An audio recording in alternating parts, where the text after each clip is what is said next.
प्रातः काल जब हुआ, भगवान राम आए, चारों तरफ खुशियां हैं। भगवान राम जब आए और माँ कैकेयी को देखा, महाराज दशरथ को जब देखा भूमि पर पड़े हैं, कहा पिताजी की ये स्थिति, मैया क्या हमसे कोई अपराध हो गया, राम से कोई त्रुटि हो गई, क्या बात है। माँ कैकेयी कहती है राम मैंने 2 वरदान मांगे, एक आपके स्थान पर भरत को राजा बना दिया जाए और दूसरा आपके लिए 14 वर्ष का वनवास मांग लिया। जैसे ही भगवान राम ने सुना 14 वर्ष का वनवास, भगवान राम नाचने लगे।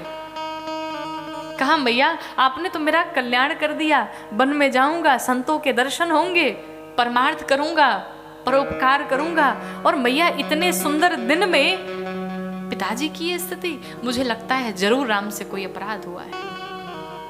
माँ कैकेयी कहती है राम तुम्हारी शपथ खा के कहती हूँ यही 2 वरदान मैंने मांगे और जिसके कारण तुम्हारे पिताजी की स्थिति है, मैंने और कुछ नहीं मांगा, अपने पिता को समझाओ। भगवान राम कहते हैं माँ सुनो जननी सोई सुत बड़ भागी। वो पुत्र बड़ भागी है कौन, जे पी तुमा तो वचन अनुरागी। कहा मैया इस संसार में वो पुत्र बड़ भागी है जो अपने माता के साथ साथ पिता के भी वचनों का पालन करे, उनके चरणों में उसका प्रेम बना रहे, उस पुत्र से ज्यादा बड़भागी और कोई नहीं हो सकता। और मैया आज तो मुझे माता पिता दोनों के वचनों का पालन करने का अवसर मिल रहा है, माँ मुझे और क्या चाहिए। इतनी बात कह करके महाराज दशरथ को प्रणाम किया, चल पड़े। उधर मेरी माँ कौशल्या सोने की थाल में आरती सजाए हुए खड़ी थी, मेरा राम आएगा आरती उतारूंगी, आज मेरा राम राजा बनेगा। माँ कौशल्या को देखा, माँ कौशल्या ने जैसे ही भगवान राम को देखा, कहा राम पागल तू मूर्ख है, आज तू राजा बनने वाला है और बिना स्नान किए घूमता है, तेरे पिताजी भी देखेंगे तुझे डांट लगाएंगे, जल्दी जा स्नान करके आ। भगवान राम मैया का हाथ पकड़े और जाकर के उनकी गोद में बैठ गए। कहा माँ एक बात बताऊं, थोड़े से विचार बदल गए हैं। क्या मतलब, हुआ क्या? कहा सबसे बड़ा कौन है? कहा सबसे बड़ा तू है, मेरे बाद कहा भरत है। कहा मैया मैं सबसे बड़ा हूं ना भाइयों में, इसलिए मुझे बड़ा वाला राजा बना दिया गया। मैं समझी नहीं। कहा माँ मैं बड़ा हूं तो मुझे जंगल का बड़ा राजा बना दिया गया और भरत छोटा है इसलिए इस छोटी सी अयोध्या का राजा बना दिया गया। मुझे 14 वर्ष का वनवास मिला है। माँ कौशल्या ने जैसे ही सुना 14 वर्ष का वनवास, आप विचार करिए माँ कौशल्या की स्थिति क्या रही होगी, जिस राम को क्षण भर से ज्यादा अपने नेत्रों से दूर नहीं जाने देना चाहती, आज उस राम को 14 वर्ष के लिए वन में जाना पड़ रहा है। माँ कौशल्या कहती है राम इस जगत में सबसे ऊंचा स्थान माँ का होता है, उसके बाद पिता है, और अगर तुम्हारे पिता ने आदेश दिया है कि राम 14 वर्ष के लिए वन में जाएंगे तो तुम्हारी माँ ये आदेश करती है मेरा राम वन में नहीं जाएगा। लेकिन पिता के साथ साथ अगर माँ की भी यही इजाजत हो, माँ का भी आदेश हो गया हो, तो तुम शीघ्र वन में जाओ। अगर माँ कैकेयी ने तुम्हें आदेश दे दिया हो तो तुम शीघ्र जाओ वन में, रुकना नहीं यहाँ पे। ऐसी है माँ कौशल्या। यूं ही नहीं भगवान राम माँ के अंक में आ जाते हैं, जिनका इतना बड़ा हृदय है, जिसके बेटे को वनवास दूसरी माँ ने दे दिया, वो माँ कहती है कि तुम अपने माता पिता के वचनों का पालन करो। माँ जानकी खड़ी थी। माँ जानकी को जब सूचना मिली, कहा प्रभु हमें भी चलना है। माँ कौशल्या कहती है राम ये वन में जाने की बात करती है, जब से ये विवाह करके आई तब से लेकर आज तक हमने इनको दिया बाती टारने तक की बात नहीं की। जो दर्पण में भी बंदर का चेहरा देख करके भयभीत हो जाती है, आज वो जानकी वन में जाने की बात करती है, कैसे रहेंगी?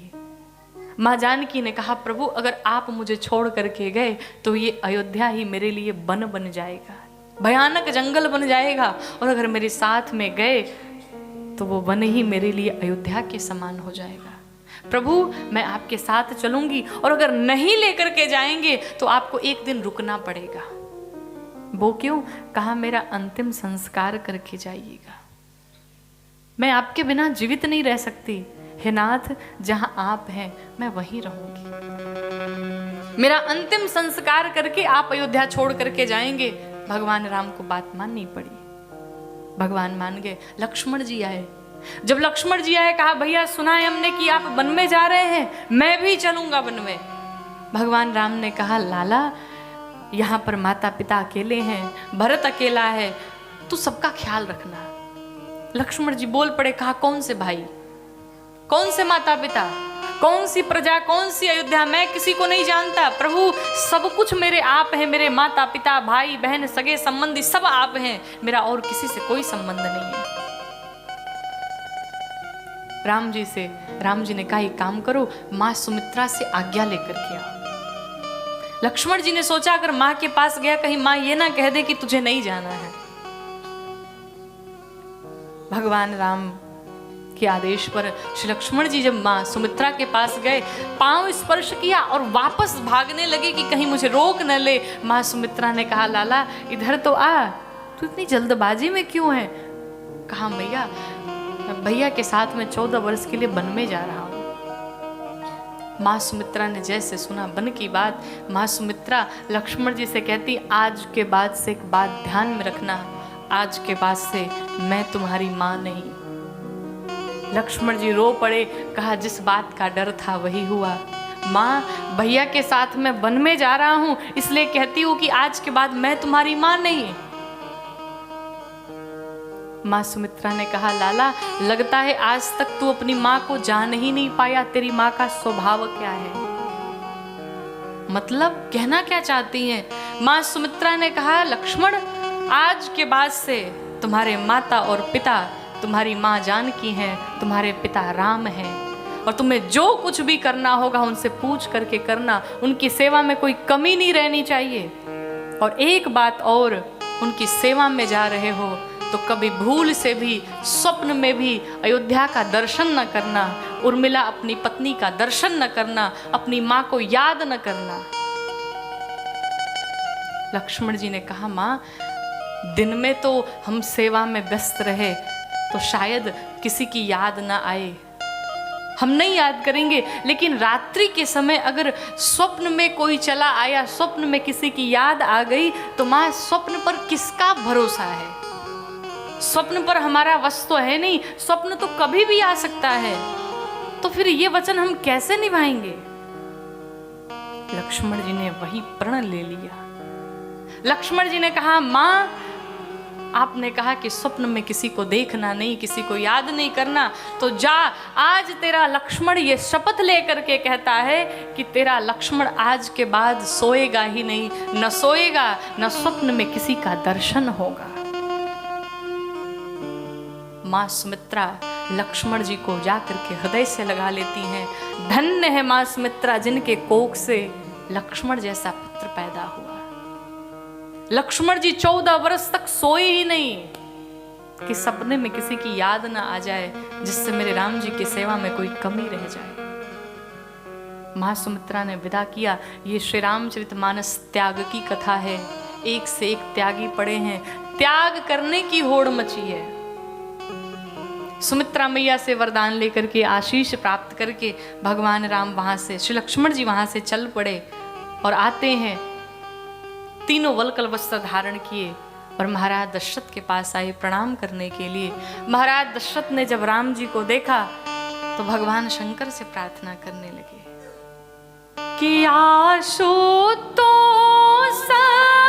तुम अवधर दानी, आरती हारा हो दीन जनो जानी। कहा प्रभु, हे भोलेनाथ, हे मेरे महादेव, आज तक दुनिया का कोई भी पिता आपके पास गया होगा तो सबने आपसे यही मांगा होगा कि मेरे बच्चे मेरी बात माने, मेरे आदेश का पालन करे। लेकिन दुनिया का ये अभागा पिता आज आपके सामने खड़ा है, दशरथ खड़ा है, और ये दशरथ आपसे यही वरदान मांगता कि मेरा पुत्र आज मेरी बात न माने। लेकिन भगवान राम भी अपने पिता के वचनों को निभाने के लिए, माता के वचनों को निभाने के लिए किसी की नहीं सुने। महाराज दशरथ को प्रणाम करके, सबको प्रणाम करके भगवान राम चल पड़े। और जब चले, अयोध्या वासियों को खबर लगी कि भगवान राम वन में जा रहे हैं। सारे अयोध्या वासी टूट पड़े भगवान के पीछे। कहा, प्रभु जहां पर आप हैं वहीं अयोध्या है, अवध तहां जहां राम निवासो। आपसे अयोध्या है, अयोध्या से आप नहीं हैं। प्रभु हम सब आपके साथ चलेंगे। और सारे अयोध्यावासी भगवान के पीछे पीछे लग गए।